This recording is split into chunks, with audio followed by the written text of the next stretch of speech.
Hello everyone, here is the cold start for the 1997 Toyota Land Cruiser. This is the first time it is being started today. I have the thermal gun right here.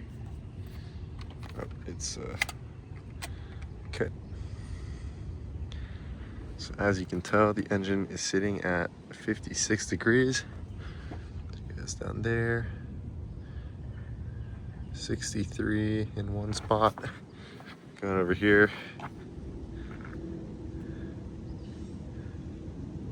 47, 57.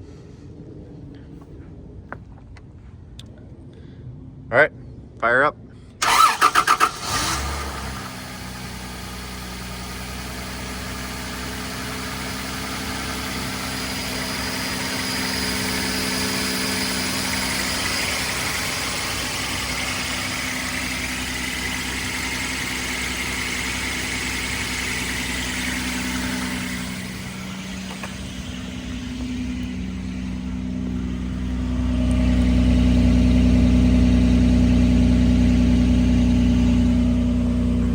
It is pretty cold out this morning, so that's why there is a little bit of a